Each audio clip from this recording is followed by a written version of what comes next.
The Travels of Marco Polo, Book 2, Chapter 48 of the great province of Karajan and Yaki, its principal city. Having passed the river above mentioned, you enter the province of Karajan, which is so large as to include 7 kingdoms. It is situated towards the west, and the inhabitants are idolaters. It is subject to the dominion of the great Khan, who has appointed as its king his son, Esen Temur, a rich, magnificent, and powerful prince, who is endowed with much wisdom and virtue, and rules with great justice. In traveling from this river 5 days' journey in a westerly direction, you pass through a country fully inhabited, and see many castles. The inhabitants live upon fresh meat and upon the fruits of the earth. Their language is peculiar to them, and is difficult to master. The best horses are bred in this province. At the end of these 5 days, you arrive at its capital city, which is named Yaki, and is large and noble. In it are found merchants and artisans, with a mixed population consisting of idolaters, Nestorian Christians, and Saracens or Mahometans, but the first is the most numerous class. The land is fertile in rice and wheat.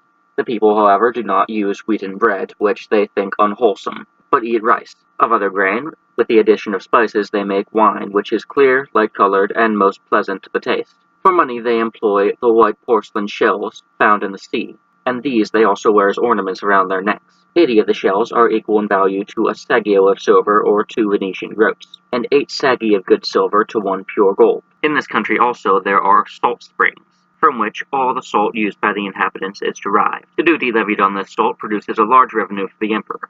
The natives do not consider it as an injury when others have relations with their wives, provided the woman be willing. Here there is a lake nearly 100 miles in circuit, in which great quantities of various kinds of fish are caught, some of them quite large. The people are accustomed to eat the undressed flesh of fowl, sheep, oxen, and buffaloes, but cured in the following manner. They cut the meat into very small particles, and then put it into pickling salt, along with several of their spices. It is prepared thus for persons of the upper class, but the poorer sort only steep it, after mincing in a sauce of garlic, and then eat it as if it were dressed. Chapter 49 of a further part of the province named Karajan. Leaving the city of Yaki and traveling 10 days in a westerly direction, you reach the chief city of the province of Karajan, which is also called Karajan. The country is in the dominion of the great Khan, and the royal functions are exercised by his son named Kogatin. Gold is found in the rivers, both small particles and in lumps, and there are also veins of it in the mountains. Because of the large quantity available, they give a saggio of gold for 6 saggi of silver. They likewise use cowrie shells in currency, although these are not found in this part of the world, but are brought from India. As I have said before, these people never take virgins for their wives. Here are found snakes and huge serpents, 10 paces in length and 10 spans in girth. At the forepart, near the head, they have 2 short legs, each with 3 claws, as well as eyes larger than a loaf, and very glaring. The jaws are wide enough to swallow a man, the teeth are large and sharp, and their whole appearance is so formidable that neither man nor any kind of animal can approach them without terror. Others are of a smaller size, being 8, 6, or 5 paces long. The following method is used for capturing them.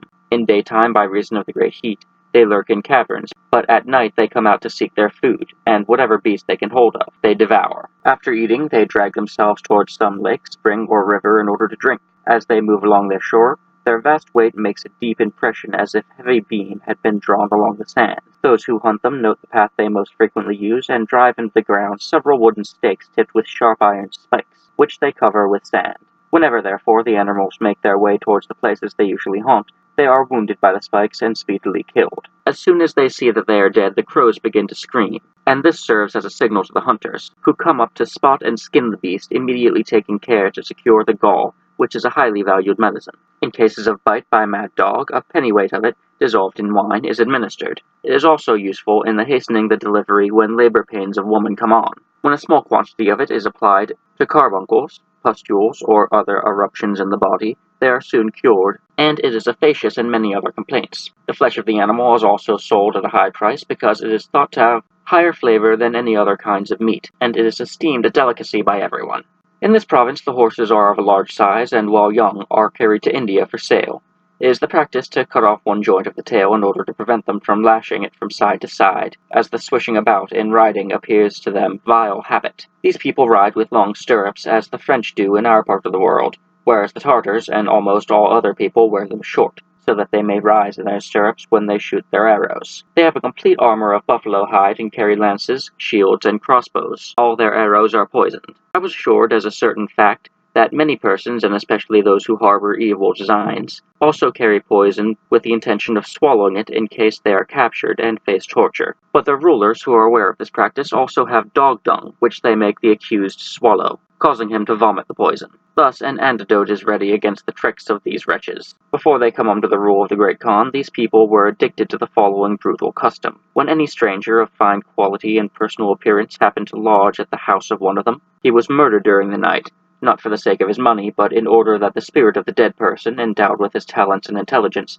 might remain with the family, and all their affairs might thus prosper. Many lost their lives in consequence, but as soon as His Majesty began to rule the country, he took measures for suppressing the horrid practice, and as severe punishments have been inflicted, it has ceased to exist.